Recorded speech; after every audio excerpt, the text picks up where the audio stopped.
જય માતાજી, જય સાળંગપુર દાદા, જય શ્રી કૃષ્ણ, ઓમ નમો શિવાય અને જય સ્વામિનારાયણ. કેમ છો બધા? તો આજે આપણે જાણીશું કે મહામાસની સુદ પક્ષની જયા એકાદશી ક્યારે છે, 7મી ફેબ્રુઆરી કે 8મી ફેબ્રુઆરી? તો ઉપવાસ ક્યારે કરવો, પારણાનો સમય શું છે અને કેમ આ એકાદશી ખાસ માનવામાં આવે છે? તો આ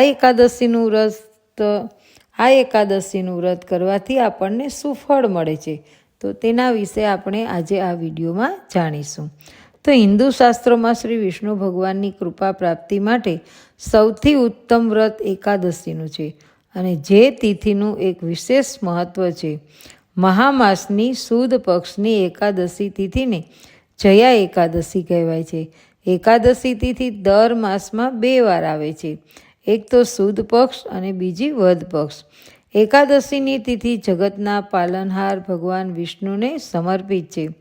તેમાં પણ મહામાસની આ જયા એકાદશીના દિવસે અશરણોને શરણ આપનાર શ્રી હરિનારાયણનું પૂજન કરવાનું મહાત્મય વધારે છે, અથવા તેમના 10 અવતારમાંથી કોઈ પણ અવતારનું પૂજન કરવામાં આવે છે.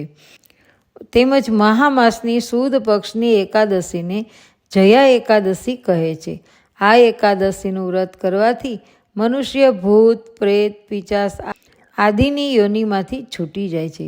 તેથી આ એકાદશીનું વ્રત વિધિપૂર્વક કરવું જોઈએ અને સમસ્ત પાપ નષ્ટ થઈ અને સ્વર્ગમાં સ્થાન મળે છે. ધાર્મિક માન્યતા અનુસાર આ એકાદશીની તિથિના દિવસે ભગવાન વિષ્ણુને અર્પણ કરવાથી મનુષ્ય જાણે તપ યજ્ઞ અને દાન કર્યા હોય ને એવું એને માનવામાં આવે છે. ઓમ નારાયણ વિદ્મહે વાસુદેવાય ધીમહિ તન્નો વિષ્ણુ પ્રચોદયાત. એકાદશીના દિવસે બીજું કોનું પૂજન કરવાથી પુણ્યનું ફળ મળે છે? તો એકાદશીના દિવસે વિષ્ણુ ભગવાનના પૂજનની સાથે સાથે કામધેનુ ગાય માતાના, વૃંદા એટલે કે તુલસી માતાનું, પીપળાનું વૃક્ષ, શિવલિંગનું પૂજન કરવામાં આવે છે. આમ કરવાથી ગીતામાં શ્રી કૃષ્ણ ભગવાનના કહેવા મુજબ કશું બાકી રહેતું નથી. એકાદશીના ઉપવાસ કોણ કરી શકે અને કેવી રીતે કરવા? તો એકાદશીનું વ્રત ઉપવાસ વ્રત વૈષ્ણવ, શૂદ્ર, ક્ષત્રિય કે વૈશ્ય પછી નાના મોટા કોઈ પણ આ વ્રત કરી શકે છે. એકાદશી જો કોઈ બીમાર વ્યક્તિ હોય અને રોગથી પીડાતો હોય, ઉંમરલાયક વ્યક્તિ, વૃદ્ધાવસ્થા હોય, નાના બાળક અથવા વ્યસ્ત વ્યક્તિ હોય, એટલે કે મજૂરી વધારે કરતા હોય, શ્રમ કરતા હોય, તો તેણે એક જ વેળા વ્રત કરવું જોઈએ. તેમાં ફળો ખાવા જોઈએ. જો આ પણ ન શક્ય હોય ને તો આ દિવસે ચોખા અને મીઠું ન ખાવા જોઈએ. ભગવાન વિષ્ણુ અથવા તમારા ઈષ્ટદેવની પૂજા કરવી જોઈએ. દર માસે 2 એકાદશી અને 3 વર્ષે આવતા પુરુષોત્તમ માસની 2 એમ 26 એકાદશીનો ઉલ્લેખ આ હિન્દુ શાસ્ત્રમાં થયો છે. હવે આપણે જાણીએ કે પોષ માસની વદ પક્ષની જયા એકાદશીની તિથિની માહિતી. અને આ જયા એકાદશીની શરૂઆત છે એ ક્યારે થાય છે? તો કે તેમની શરૂઆત 7 ફેબ્રુઆરી 2025 અને શુક્રવારે રાત્રે 9:25 થાય છે. સમાપ્ત થાય છે 8મી ફેબ્રુઆરી 2025 અને શનિવારે રાત્રે 8:15. તો ઉપવાસ છે એ સૂર્યોદય થતો હોય કરવાનો હોવાથી ઉપવાસ 8 ફેબ્રુઆરી 2025 અને શનિવારે કરવાનો રહેશે. અને પારણાનો સમય છે એ 9 ફેબ્રુઆરી 2025 અને સવારે 6:55 થી 9:11 તમારે પારણા કરી લેવાના હશે. આ વર્ષે જયા એકાદશીના દિવસે ખાસ સારા યોગ બની રહ્યા છે.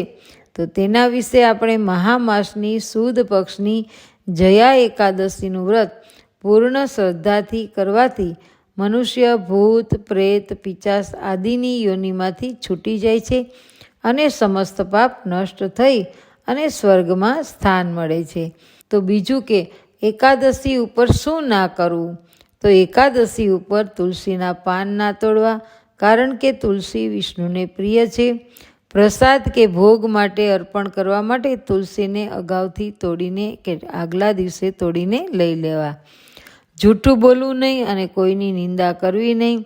બ્રહ્મચર્યનું ખાસ પાલન કરવું. વડીલોનું અપમાન ન કરવું.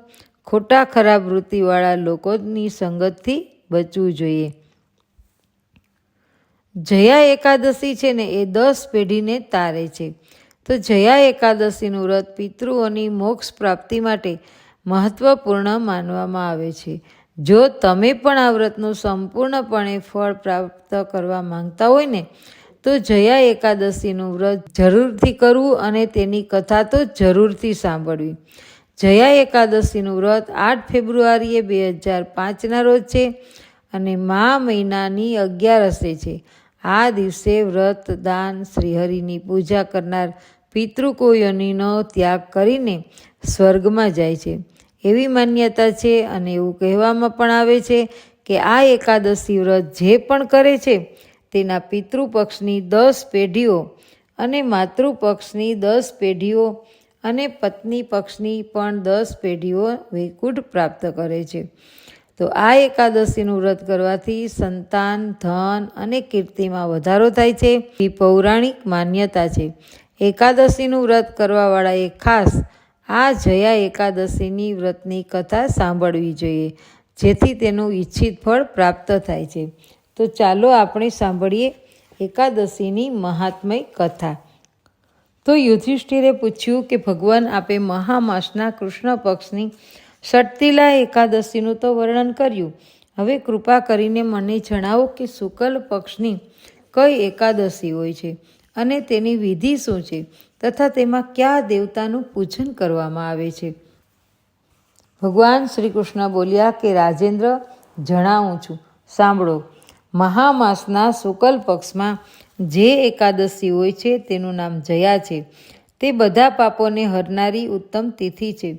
પવિત્ર હોવાની સાથે જ પાપોનો નાશ કરનારી તથા મનુષ્યને ભોગ તથા મોક્ષ પ્રદાન કરે છે. એટલું જ નહીં, તે બ્રહ્મહત્યા જેવા પાપ તથા પિચાસત્વનો પણ વિનાશ કરનારી છે. આનું વ્રત કરવાથી મનુષ્યને કદી પ્રેત યોનિમાં નથી જવું પડતું. એટલા માટે રાજન, પ્રયત્નપૂર્વક જયા નામની એકાદશીનું વ્રત કરવું જોઈએ. એક સમયની વાત છે. સ્વર્ગલોકમાં દેવરાજ ઇન્દ્ર રાજ્ય કરતા હતા અને દેવગણ પારિજાત વૃક્ષોથી ભરેલા નંદનવનમાં અપ્સરાઓની સાથે વિહાર કરી રહ્યા હતા.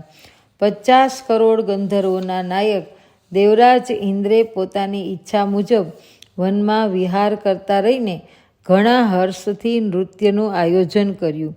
તેમાં ગંધર્વ ગાન કરી રહ્યા હતા, જેમાં પુષ્પદંત, ચિત્રસેન તથા તેનો પુત્ર એ 3 મુખ્ય હતા. ચિત્રસેનની પત્નીનું નામ માલિની હતું. માલિનીથી એક કન્યા પેદા થઈ હતી જે પુષ્પવંતીના નામથી પ્રખ્યાત હતી. પુષ્પદંત ગંધર્વનો એક પુત્ર હતો જેને લોકો માલ્યવાન કહેતા હતા. માલ્યવાન પુષ્પવંતીના રૂપ ઉપર ઘણો જ મોહિત હતો. એ બંને પર ઇન્દ્રના સંતોષને માટે નૃત્ય કરવાને માટે આવ્યા હતા. આ બંનેનું ગાન થઈ રહ્યું હતું. એમની સાથે અપ્સરાઓ પણ હતી. પરસ્પર અનુરાગને કારણે એ બંને મોહને વશીભૂત થઈ ગયા. ચિત્તમાં ભ્રાંતિ આવી ગઈ. એટલા માટે તેઓ શુદ્ધ ગાન ન ગાઈ શક્યા. ક્યારેક તાલ ભંગ થઈ જતો અને ક્યારેક ગીત બંધ થઈ જતું હતું. ઇન્દ્રે આ પ્રમાદ પર વિચાર કર્યો અને આમાં પોતાનું અપમાન માનીને તેઓ ગુસ્સે થઈ ગયા. તેથી આ બંનેને શ્રાપ આપતા બોલ્યા કે ઓ મૂર્ખો, તમને બંનેને ધિક્કાર છે. તમે લોકો પતિત અને મારી આજ્ઞા ભંગ કરનાર છો. તેથી પતિ પત્નીના રૂપમાં રહીને પિચાસ બની જાઓ. ઇન્દ્રે આ રીતે શાપ દેવાથી એ બંનેના મનમાં ઘણું દુઃખ થયું.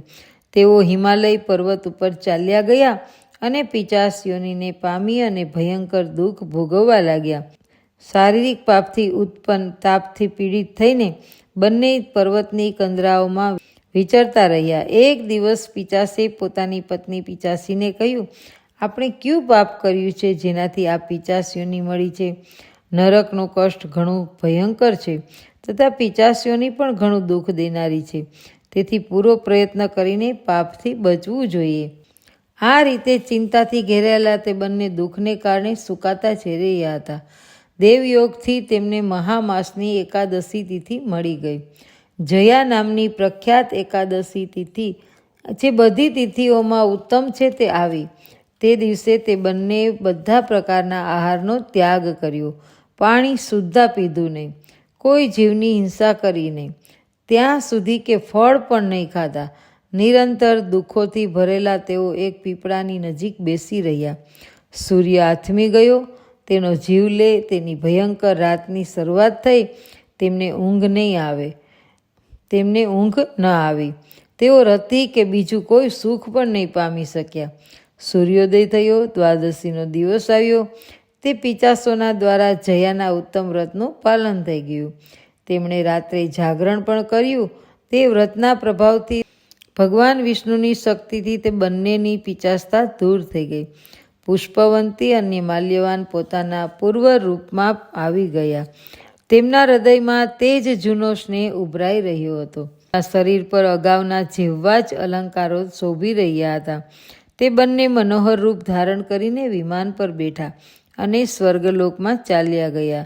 ત્યાં દેવરાજ ઇન્દ્રની સામે જઈને બંનેએ ઘણી પ્રસન્નતાની સાથે તેમને પ્રણામ કર્યા. તેમને આવા રૂપમાં આવેલા જોઈ ઇન્દ્રને ઘણી નવાઈ લાગી. તેમણે પૂછ્યું, બતાવો, કયા પુણ્યના પ્રભાવથી તમારા બંનેનું પિચાસત્વ દૂર થયું છે? તમે મારા શાપને પ્રાપ્ત થઈ ચૂક્યા હતા, પછી તમને કયા દેવતાએ તેમાંથી છુટકારો અપાવ્યો? માલ્યવાન બોલ્યો, સ્વામીન, ભગવાન વાસુદેવની કૃપા તથા જયા એકાદશીના વ્રતથી અમારી પિચાસતા દૂર થઈ ગઈ. ઇન્દ્રે કહ્યું, તો હવે તમે બંને મારા કહેવાથી સુધાપાન કરો. જે લોકો એકાદશીના વ્રતમાં તપ્તર અને ભગવાન શ્રી કૃષ્ણના શરણાગત થાય છે તેઓ અમારા પણ પૂજનીય છે. ભગવાન શ્રી કૃષ્ણ કહે છે કે રાજન, આ કારણે એકાદશીનું વ્રત કરવું જોઈએ.